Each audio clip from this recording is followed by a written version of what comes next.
वैसे देखिए, शुक्ला जी और दुबे जी के बोलने के बाद मेरे लिए कुछ बचता नहीं है। फिर भी ड्यूटी है तो बोलता हूँ। मैंने हिंदुस्तान के 2-3 प्रधानमंत्रियों को छोड़ के छात्र जीवन से अभी तक लगभग सभी प्रधानमंत्रियों को देखा है, और 2-4 को छोड़ के लगभग सभी से मिलने का भी मौका मिला है। उनका कामकाज, उनसे उनका व्यवहार, उनका खान पान, उनका रहन सहन सब थे। मुझे मोरारजी देसाई की याद आजकल बहुत आ रही है। मोरारजी देसाई इस देश के ऐसे पहले प्रधानमंत्री थे जिन्होंने कहा था कि भय को दूर करो देश से। अगर आपकी जनता, आपका मतदाता भयभीत है तो ये देश तरक्की नहीं कर सकता। गांधीवादी थे, नियम से चरखा काटते थे, लेकिन हर भाषण में, हर बैठक में वो कहते पहले भय दूर करिए, न मुझसे डरिए, न किसी को डराइए, भय रहित समाज होना चाहिए।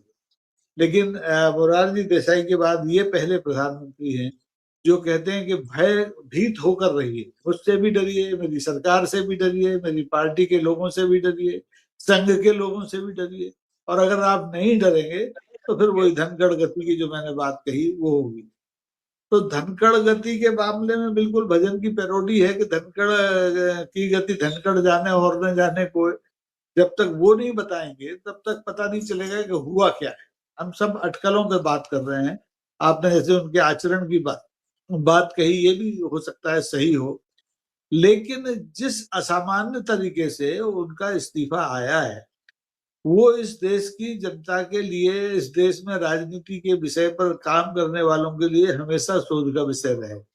सच्चाई जब सामने आएगी तब आएगी, लेकिन अभी तो गुत्थियां उलझी हैं। और निश्चित तौर पर ये एक राजनीतिक सुनामी थी, लेकिन इसमें बहे अकेले धनखड़ है।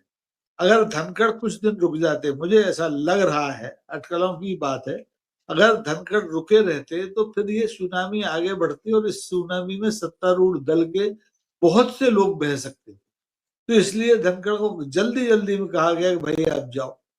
और उनको जाना इसलिए पड़ा कि उनकी भी उंगलियां दबी हैं। आपने बताया कि वो गाड़ी भी चाहते थे, वो सारे सुख चाहते थे, वो सारी सुविधाएं राष्ट्रपति के बराबर चाहते थे, भले ही उनके लिए वो प्रोटोकॉल में हो या ना हो।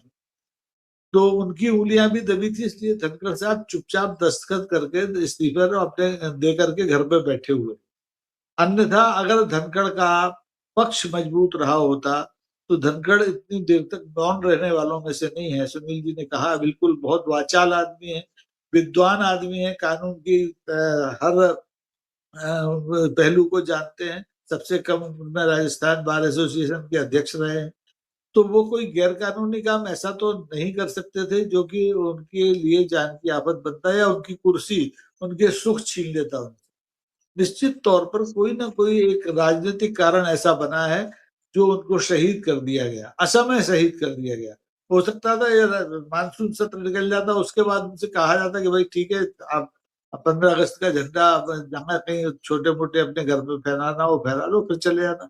लेकिन जो हड़बड़ी में जिस ढंग से निर्णय हुए हैं, जिस ढंग से उनको विदा किया गया है, उससे लगता है कि कोई बहुत बड़ा पेच फंसा हुआ है सरकार के बीच में और हमारी जो संसद के बीच में। और धनखड़ साहब अगर उस पेज को टाइट करते तो ये सरकार की हवा निकल जाती। और अगर ऐसा नहीं होता तो आपने देखा होगा सदन में, आप तो बरसों से देख रहे हैं, किसी सांसद की इतनी हिम्मत है कि वो पीठासीन अधिकारी के अधिकार क्षेत्र में मदाखलत करके ये कहे कि भाई कार्रवाई में फलां चीज दर्ज होगी, फलां चीज दर्ज नहीं होगी, मैं बोल रहा हूँ ये दर्ज होगा। तो अगर जरा भी जमीर का आदमी हो, भले ही वो बिका हुआ आदमी हो, वो शायद इसको बर्दाश्त नहीं कर सकता। और हो सकता है उन्होंने उसके बाद कुछ ना कुछ गड़बड़ की हो। धनखड़ साहब ने हो सकता है अपने जो जो जाटत्व होता है, जो जो अक्खड़पन होता है, उसका इस्तेमाल किया हो और उसके फलस्वरूप उनकी कुर्सी चली गई। हमारी संवेदना उनके साथ है, सहानुभूति उनके साथ है। हालांकि उनके आचरण से मेरा कोई इत्तेफाक नहीं। जिस ढंग से उन्होंने बंगाल में राज्यपाल के रूप में काम किया, सारे हिंदुस्तान को मालूम है। उन्होंने सारी सीमाएं तोड़ के पार्टी प्रवक्ता की हैसियत से काम किया था, और उपराष्ट्रपति की हैसियत से भी वो पार्टी प्रवक्ता, बीजेपी के प्रवक्ता के रूप में ही काम कर रहे थे। और हो सकता है उनकी बलि न ली जाती अगर उन्होंने कभी आरएसएस की शाखा में जाकर के कोई प्रशिक्षण लिया होता, क्योंकि उनका डीएनए अलग था। और उन्होंने दल बदल करके भारतीय जनता पार्टी ज्वाइन की थी। भारतीय जनता पार्टी को उनके प्रति लगातार संदेह था जो संदेह इस सत्र में जो घटनाक्रम अभी हमारे साथियों ने गिनाए, उनकी वजह से और बढ़े और धनखड़ की बदली ले ली गई। अब आप देखिए, जैसे एक जमाना था, सुखदा जी ने को तो उसमें काफी लंबा अनुभव है क्योंकि शासकीय पक्ष से भी जुड़े रहे हैं। एक जमाना था कि हिंदुस्तान की राजनीति में ब्राह्मणों की बड़ा वर्चस्व था, केंद्र से लेकर राज्यों तक में। लेकिन एक जमाना आया कि धीरे धीरे उनकी छटनी हो गई। अब जमाना आया है कि जाटों की एक तरफ से छटनी हो रही, क्योंकि वो किसानों के आंदोलन से कहीं ना कहीं दाएं बाएं जुड़े हैं। कुछ पढ़े लिखे हैं, कुछ अनपढ़ हैं, लेकिन उनमें अक्खड़पन है, तो वो उन सबको ठिकाने लगाया जा रहा है। मलिक साहब बेचारे अस्पताल में डले हुए हैं और उनके पीछे जांचें चल रही हैं और चार्जशीट जारी हो रही है। ये धनखड़ साहब के बारे में आपने कहा ही अभी शुक्ला जी ने कि उन्होंने मौजूदा कृषि मंत्री की सार्वजनिक रूप से क्लास लगाई कि भाई जब सरकार ने वादा किया था किसानों से तो वो पूरा क्यों नहीं हुआ, किसान आंदोलन क्यों नहीं करें। जय जवान जय किसान के बाद जय विज्ञान के बहाने उन्होंने मोदी जी की तारीफ की, लेकिन वो किसानों का पक्ष ज्यादा लेते रहे। तो धीरे धीरे ये गुत्थियां इतनी गंभीर होती गई कि धनखड़ साहब भारतीय जनता पार्टी की सरकार के लिए असह्य हो चुके थे, और ऐसे में उनको बर्दाश्त करना मोदी जी के लिए तो बिल्कुल संभव नहीं था। मोदी जी की जगह मेरे ख्याल से अगर गडकरी होते, राजनाथ सिंह होते, ये लोग शायद बर्दाश्त कर लेते प्रधानमंत्री की हैसियत से।